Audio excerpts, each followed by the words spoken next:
अगर ट्रेडिंग में proper successful career बनाना है तो हम लोगों को सबसे पहले पता होना चाहिए हम लोगों का एज। एज क्या होता है? मेरा सिस्टम। मेरा सिस्टम क्या है कि लेट सपोज मैंने ऑलरेडी डिस्कस किया कि मैंने वीकली टाइम फ्रेम पे देखता हूँ, मैं डेली टाइम फ्रेम पे ब्रेकआउट देखता हूँ, देन मैं 4 आवर्स पे ट्रेड करता हूँ। आपके पास अपना सिस्टम होना चाहिए। आप A B C and D, A B C D, ये आपका रूल्स है। This is the edge. ये अपने ABCD ये रूल्स अपने डिफाइन कर दिया कि मैं यही रूल्स को देखूंगा और ये रूल्स का अंडर में आएगा कोई सेटअप तो ही मैं ट्रेड करूंगा। और उस सेटअप्स को आपने अच्छे से बहुत बार प्रैक्टिस किया है और आपको उस सिस्टम का आपको पता है कि रिस्क रिवॉर्ड या फिर विनिंग रेट आउट ऑफ 100, उसी सिस्टम को अगर 100 बार आप ट्रेड करोगे तो आपको मे बी दिट इज 40, किसी का 40% हो सकता है, किसी का 60% हो सकता है, किसी का 30% हो सकता है। ये आपको पता होना चाहिए कि आपका जो एज है, फर्स्ट ऑफ ऑल आपको एज फाइंड आउट करो कि आपका सिस्टम है क्या, कि मैं ये देखता हूँ और उसी हिसाब से ABCD रूल्स है, उसका रडार में जो भी ट्रेड्स आएगा मैं उसी ट्रेड सबको एग्जीक्यूट करूंगा। That is it the edge. पहला हम लोगों का टर्मिनोलॉजी ये, हम लोग को सबसे पहला काम करना पड़ेगा कि हम लोग को एज फाइंड आउट करना है। कि दूसरा हो गया वो एज तो फाइंड आउट करना है, लेकिन हम लोग को समझना पड़ेगा मतलब हम लोग ट्रेडर कैसा है। See, I am swing time frame in the sense, वहीं पे time frame, someone is swing trader like me, हम स्विंग ट्रेडर है, कोई है स्कैल्पर। सी, अभी अगर आप स्विंग ट्रेडर हो उसका हिसाब से आपको अपना टाइम फ्रेम पता होना चाहिए। हमको अपना पता है कि भाई ये मेरा सिस्टम है और इसका हिसाब से मैं 4 आवर पे ट्रेड्स का करता हूँ और ये सिस्टम है। लेकिन आपको, अगर आप स्विंग ट्रेडर हो तो फिर आपको स्विंग किस हिसाब से आप करते हो, क्या क्या तो आप उससे भी बड़ा टाइम फ्रेम पे चले जाते हो, या स्केल्पर हो मे बी 5 मिनट, 1 मिनट्स या फिर 15 मिनट्स, जो भी है आपका हिसाब से, वो टाइम फ्रेम जानना बहुत ज्यादा जरूरी है। और टाइम फ्रेम के साथ, टाइम फ्रेम तो आप जान लिए, लेकिन कब देखना है, that is also important thing. No doubt आप ये सब देखो, ये सब सिस्टम है। Trading is a system. ऐसा नहीं होता है कि आप मान लो कहीं भी उठ के आ गया एंड ट्रेड किया, प्रॉफिटेबल नहीं होता है ऐसा। एक सिस्टम पे आपको बिल्ड आउट होना ही पड़ेगा, आपको डिसिप्लिन बनाना ही पड़ेगा। That is the thing where you can go from zero to something infinity. तो वहां पे आपको पहुंचना है, तो अगर आप यहाँ पे आ जाओ जीरो पे हो, आपको अगर यहाँ तक जाना है ना, और ट्रेडिंग में मान लो बहुत सारा, आपको एक ही चीज ला सकता है, डिसिप्लिन। डिसिप्लिन और कंसिस्टेंसी, यही दो चीजें हैं जो आपको बनाएगा साथ में। अदरवाइज कोई और चीजें साथ नहीं देगा। और एक स्ट्रॉन्ग माइंड, स्ट्रॉन्ग माइंड यही है। आपको ये जब फॉलो आउट करोगे, नीचे में कुछ क्वेश्चंस है, ईच एंड एवरी ट्रेड्स को एग्जीक्यूट करने से पहले मैं दिखाऊंगा आपका, ठीक है। थर्ड, आपको रिस्क, आपको रिस्क पता होना चाहिए। एक पर्टिकुलर ट्रेड पे पर्टिकुलर, मान लो लेट सपोज आपको मैं बताता हूँ, आपके पास $100 है and you can lose this $100, आपको ये ट्रेड लूज कर सकते हो। तो आपको पता है कि मान लो आपने इसको क्या किया, आप हर एक ट्रेड को $5 का उसमें कर दिया। आपके पास कितना ट्रेड्स हो जाएगा, आपके पास ऑलमोस्ट 20 ट्रेड्स होगा। आपके पास 20 ट्रेड्स अगर कंसिस्टेंटली आप अगर ब्लो कर देते हो, स्टॉप लॉसेस खाते हो 20 ट्रेड्स, देन आपके पास ये $100 चला जाएगा। लेकिन अगर आपको पता है कि आपको अपना एज पता है, ए बी आपको अपना सिस्टम पता है, आपको अपना रिस्क रिवॉर्ड पता है। रिस्क मान लीजिए ये हो गया रिस्क $5 एंड द रिवॉर्ड। सी, ये भी एक चीज है। अभी रिवॉर्ड, अभी मान लीजिए यहाँ पे बोलना बहुत आसान है कि $5 रिस्क रखिए एंड 1:3 पे खेलिए, 1:2 पे खेलिए, $10, $15, what ever you will gate. लेकिन ऑन द मोमेंट पे ट्रेड करना, that is the main thing, वही इंपॉर्टेंट थिंग है। $5 आप लूज करने का कैपेसिटी रख के, क्या आपका सिस्टम अलाउ करता है 1:3 पे? क्या आपका सिस्टम अलाउ करता है 1:4 पे?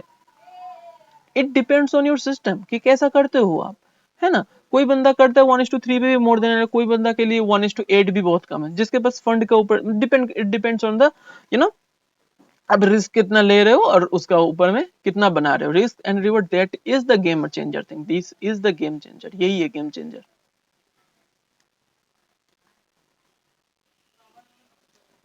यही है गेम चेंजर।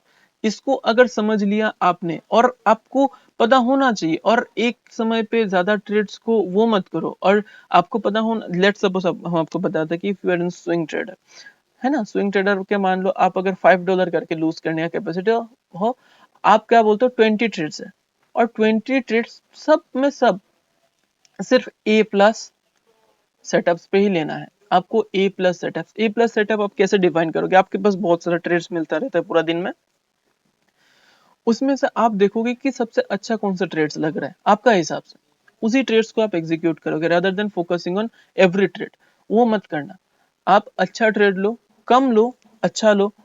स्कैल्पिंग पे मैं स्कैल्पिंग का बात बोल रहा हूँ, स्कैल्पिंग पे हाँ, यहाँ पे आप अगर स्कैल्पिंग करते हो तो 5 हो जाएगा, 2.5, तो आपका क्या हो जाएगा, आप क्वांटिटी ऑफ ट्रेड्स बढ़ा सकोगे, क्वांटिटी ऑफ ट्रेड्स बढ़ा सकोगे रादर देन। और स्विंग ट्रेडिंग में क्या होता है, क्वालिटी ऑफ ट्रेड्स, आप अगर क्वांटिटी ऑफ ट्रेड्स, वो भी आप अगर 20 ट्रेड्स वहां पे भी आप सिलेक्टेड रखो कि मान लो 2.5 यूएसडी एक ट्रेड पे लूज करना है, और एक दिन में आप 2 trades, highest 3 trades, that is how you will get. तो एक दिन में आप अगर तीनों ट्रेड लूज करते हो तो आपका कितना जा रहा है, दैट इज कॉल्ड 7.5, है ना। तो उसी हिसाब से दिस इज द सिस्टम, ये आप कॉपी उठाओ, लिखो अपना पहला पहला लिखो सिस्टम एज लिखो, दूसरा लिखो टाइम फ्रेम लिखो, तीसरा लिखो रिस्क रिवॉर्ड लिखो, ये तीनों चीजों को समझो एक बार, एक बार जब समझ जाओगे फिर आना। नेक्स्ट, मैं हर एक ट्रेड को एग्जीक्यूट करने से पहले मैं पर्सनली कुछ कुछ चीजें करता हूँ, आई थिंक आप लोगों को भी ये चीजें करना चाहिए। लेट्स सपोज मैं ट्रेड्स को देख रहा हूँ कि वो मेरा रडार पे है, वो मैं एग्जीक्यूट करने जाऊंगा, मैं 3-4 क्वेश्चन से, ये नो डाउट आप लोगों को भी लिखना चाहिए, कॉपी में लिखना चाहिए, है ना। पहला आपको लिखना देखना चाहिए ये क्या होता है, is this trade belongs from my setup, क्या मैं ये ट्रेड मेरा जो मैं सेटअप बना के रखा हूँ ए बी सी डी, ये मेरा सिस्टम है, ये मेरा सेटअप है, क्या मेरा ये जो भी ट्रेड एग्जीक्यूट करूंगा ये मेरा सिस्टम के साथ मिल रहा है, अगर मिल रहा है तो मैं यस लिखूंगा, ठीक है, फाइन, सिंपल, बहुत easy. Is it A plan trade, क्या ये ट्रेड जो मान लो ये मेरा एक लेवल्स है, ये प्राइस ऐसे आ रहा है, हम यहाँ पे मैंने पहले ही जब प्राइस यहाँ पे था मैंने प्लान किया कि जब ये प्राइस इस पॉइंट पे आएगा हम वेट करेगा फॉर पर्टिकुलर डिविएशन, तो फिर उस पे सपोर्ट जब लेगा हम ये करेगा, यहाँ पे स्टॉप लॉसेस, यहाँ पे entry, and this is the trade, ये मेरा प्लान था। क्या मेरा ऐसा ये जो ट्रेड एग्जीक्यूट करूंगा इसको मैंने पहले से प्लान करके रखा था, if it is yes then I will write yes और नो, ठीक है, यस। चलो, मेन चीज, can I afford to lose the stop loss, अगर मान लो मैंने ये ट्रेड लिया अभी, ठीक है, ये ट्रेड लिया, ये यहां से लिया, अगर ये स्टॉप लॉस खा जाता है, क्या मैं ये अफोर्ड कर सकता हूँ, that is the most important thing, क्या मैं ये स्टॉप लॉस अफोर्ड कर सकता हूँ, इफ यस, ये तीनों में अगर यस आए आंसर तो मैं वो ट्रेड एग्जीक्यूट करूंगा, अदरवाइज नहीं करूंगा।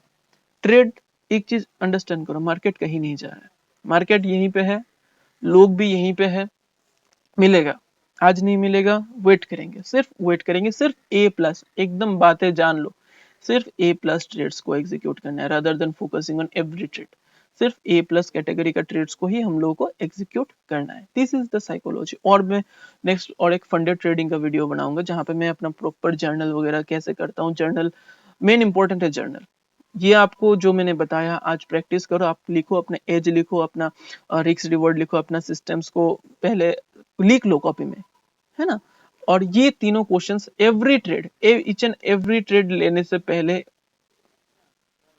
पूछो अपने आप से, ईच एंड एवरी ट्रेड लेने से पहले ये तीनों क्वेश्चन पूछो, अगर ये आ रहा है, तीनों में ये आ रहा है लेगा, नहीं आ रहा है वेट, नेक्स्ट ट्रेड आएगा, मार्केट देगा अपॉर्चुनिटीज, आपको बस इंतजार करना है, दैट्स इट, हो जाएगा।